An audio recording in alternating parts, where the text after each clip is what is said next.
अरुण यादव जो सक्रिय नेता,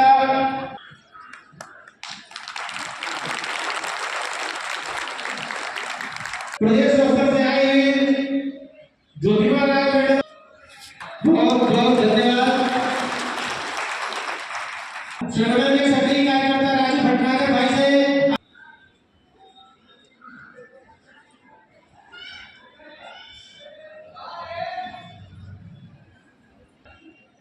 हम उनको मंच पे बुलाना चाहेंगे, कृपया वो मंच पर आए।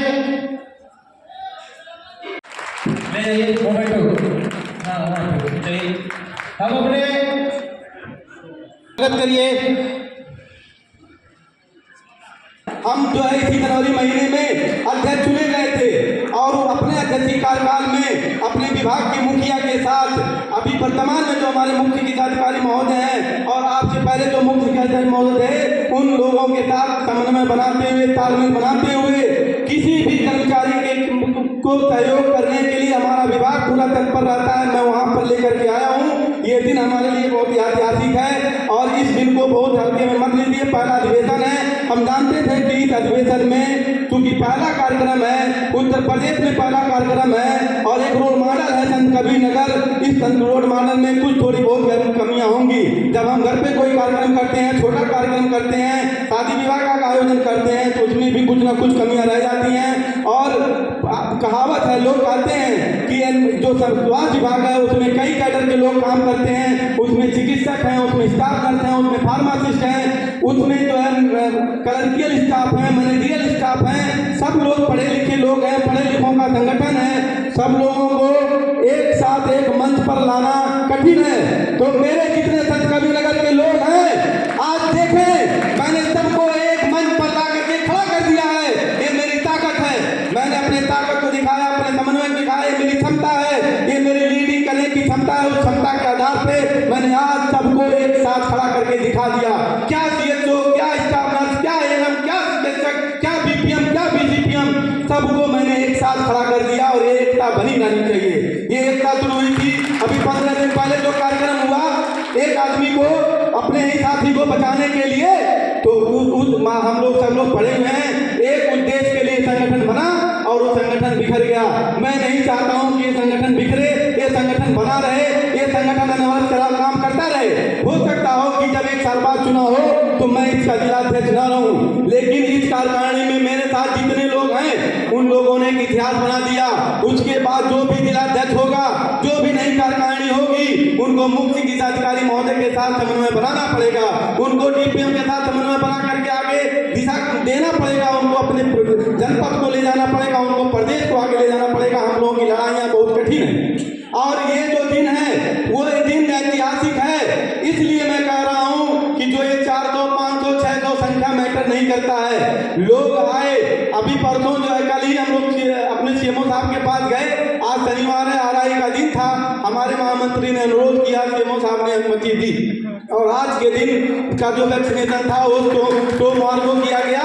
तो हमारा मैं फिर अपने तरफ से अपने जिलाध्यक्ष होने के नाते अपने मुख्य शिक्षाधिकारी महोदय को आभार प्रकट करता हूं। जैसे मैंने बताया कि 3 महीने का कार्यक्रम था, 3 महीने में ये सब चीजें हुई, बहुत ही जल्दी हुई। देश का दिक्कत आ रही थी, समस्याएं आ रही थी, लेकिन हम लोगों ने कहा कि इसको टालना नहीं है और इसको टाले नहीं करके दिखाया।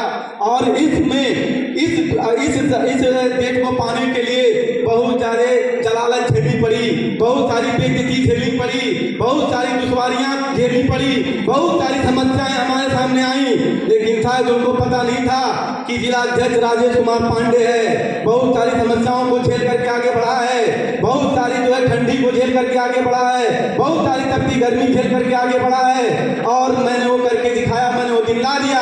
आज बहुत सारे रिकॉर्ड बने, बहुत सारे रिकॉर्ड टूटेंगे भी। बहुत सारे लोगों को इस प्रकार की समस्या थी कि इतनी भीड़ नहीं जुट सकती, वो सारी समस्या मैंने तोड़ दिया, सारी गलतफहमियां दूर कर दी।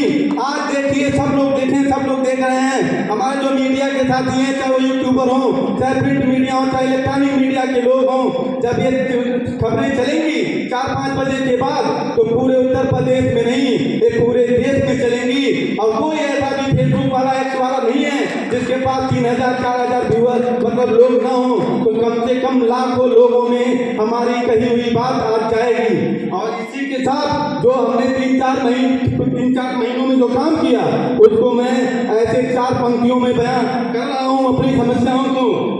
आंखों में सैलाब का मंजर बना लेता हूँ मैं, आंखों में सैलाब का मंजर बना लेता हूँ मैं, फिर वहीं पर रेत से एक घर बना लेता हूँ मैं। जिंदगी के दौर में जब टूटने लगते हैं पाँव, जिंदगी के दौर में जब टूटने लगते हैं पाँव, जिस्म की तह नोच कर बिस्तर बना लेता हूँ मैं, आंखों में सैलाब का मंजर बना लेता हूँ मैं, फिर वहीं पर रेत से एक घर बना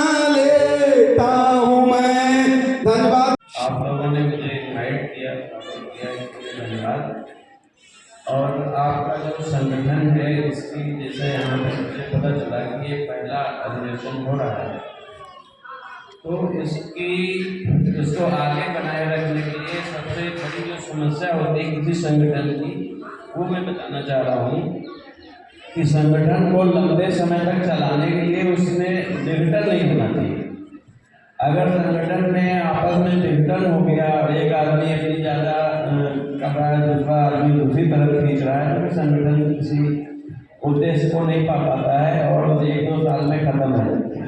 तो हमारी तरफ से यही एडवाइस रहेगी कि संगठन में एकता रहनी चाहिए और संगठन तभी आगे कुछ करेगा जब एकता रहेगी। अगर इसमें फूट होने लगी, कुछ लोग इधर जाने लगे, कुछ लोग उधर जाने लगे, तो फिर गड़बड़ होता है।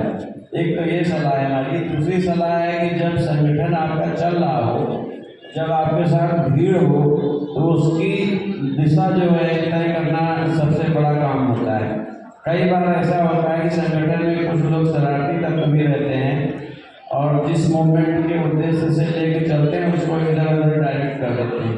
तो हमारी ये भी सलाह रहेगी जब इस तरीके की कभी भी मूवमेंट हो आपके, तो उसका दिशा तय करने का जो एक आदमी रहे, आपका संगठन का रहे, वो इधर उधर लोगों को, क्योंकि उस समय असीमित पावर होती है, कुछ भी कर सकते हैं, तो उसको डायरेक्शन दिशा देने वाला आदमी एक पहले सप्ताह तय कर ले, तो उससे डिजिटल नहीं होगा और आपका जो है उद्देश्य पूरा होगा। इन्हीं शब्दों के साथ, इसी सलाह के साथ मैं अपनी वाणी को विराम दे रहा हूँ। मेरी दुआएं हैं, मेरा आशीर्वाद है कि संगठन आपका फले फूलेगा।